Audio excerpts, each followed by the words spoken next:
Good morning students, प्यारे बच्चों। हिंदी की पाठ्यपुस्तक आरोह में संकलित काव्यखंड के अंतर्गत जैसा कि आप लोग कवि भवानी प्रसाद मिश्र जी द्वारा रचित शीर्षक घर की याद के काव्यांश के भावार्थ को समझ रहे थे, आज आप लोग कविता के शेष अंश का अध्ययन करेंगे। बच्चों, प्रस्तुत कविता के समर्थ कवि भवानी प्रसाद मिश्र द्वारा रचित शीर्षक घर की याद कविता में कवि भारत छोड़ो आंदोलन में भाग लेने के कारण जेल में बंद हैं। वहाँ उन्हें अपने घर के परिजन की याद, विशेषकर उन्हें पिताजी की याद बहुत सता रही है और वह पिता के दुख को कम करने के लिए सावन को दूत बनाकर पिता के पास संदेश भेजते हैं और सावन को निर्देश देते हुए यह कहते हैं। आगे कविता की पंक्तियाँ इस प्रकार हैं। किंतु उनसे यह न कहना, उन्हें देते धीर रहना, उन्हें कहना लिख रहा हूँ, उन्हें कहना पढ़ रहा हूँ। प्यारे बच्चों, कवि को अपने पिता के दुख की बहुत चिंता है। उनके पिता बहुत भावुक, संवेदनशील और स्नेही हैं। पारिवारिक स्नेह की दृष्टि से यह काव्यांश मार्मिक बन पड़ा है। कवि सावन से कहते हैं कि हे सावन, तुम मेरे पिता के सामने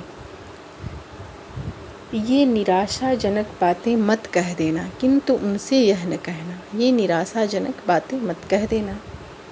उन्हें हर प्रकार से धीरज बंधाना, उन्हें देते धीर रहना। धीर से तात्पर्य धैर्य से होता है। उन्हें देते धीर रहना यानी उन्हें हर प्रकार से धीरज बंधाना। उन्हें कहना लिख रहा हूँ, उन्हें तो यही कहना कि तुम्हारा पुत्र जो है भवानी प्रसाद जेल में रहकर खूब पढ़ लिख रहे हैं। उन्हें कहना पढ़ रहा हूँ, वह पढ़ने लिखने में ही मस्त हैं। आगे देखिए, काम करता हूँ कि कहना, नाम करता हूँ कि कहना। कवि को अपने पिताजी से यह कहना है और सावन के माध्यम से यह कहते हैं कि यह कहना उन्हें जाकर कि भवानी प्रसाद जेल में रहकर खूब काम करते हैं। वह अपने गौरवशाली कामों और व्यवहार से आपका नाम ऊंचा कर रहे हैं। नाम करता हूँ कि कहना, उन्हें यह भी कहना कि जेल में सब लोग उन्हें बहुत चाहते हैं लोग कहना, यानी इसलिए तुम उनके लिए किसी प्रकार का शोक मत करना, मत करो कुछ शोक कहना। उनके लिए किसी प्रकार का शोक मत करना। आगे कहते हैं, और कहना मस्त हूँ मैं, कातने में व्यस्त हूँ मैं, वजन 70 शेर मेरा और भोजन ढेर मेरा। कह रहे हैं कि हे सावन, तुम मेरे पिता के सामने यह कहना कि मैं जेल में रहकर बहुत मस्त हूँ मैं, और मैं जेल में रहकर बहुत ही मैं गांधी जी के निर्देश पर चरखा काटता रहता हूँ। काटने में यानी चरखा काटने में व्यस्त रहता हूँ। यहाँ रहकर मेरा वजन जो है 70 शेर हो गया है। मैं खूब खाता पीता हूँ। वजन 70 शेर मेरा और भोजन यानी मैं खूब खाता पीता हूँ।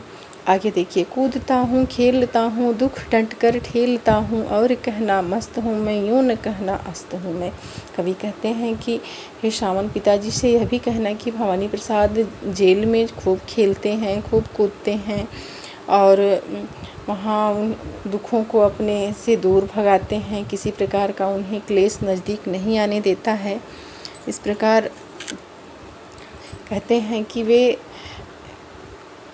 सदा जेल में मस्त और निश्चिंत बने रहते हैं। कभी गलती से यह मत कहना कि भवानी प्रसाद निराश और उदास रहते हैं। ऐसा कहने से वह और भी दुखी हो जाएंगे। आगे, हाय रे ऐसा न कहना है कि जो वैसा न कहना, कह न देना जागता हूँ, आदमी से भागता हूँ। कवि कहते हैं कि हे सावन, तुम सावधान रहना और तुम कहीं मेरी वास्तविक स्थिति का बयान मत कर देना। मेरे पिताजी के सामने मेरे दुख को कह न देना। यह मत कह देना कि मुझे नींद नहीं आती है और मैं निरंतर जागता रहता हूँ और मुझे आदमी को देखकर भय लगता है। मैं हमेशा खोया खोया और अकेला रहना चाहता हूँ, आदमी से भागता हूँ। कह न देना मौन हूँ मैं, खुद न समझूँ कौन हूँ मैं, देखना कुछ वक न देना, उन्हें कोई शक न देना।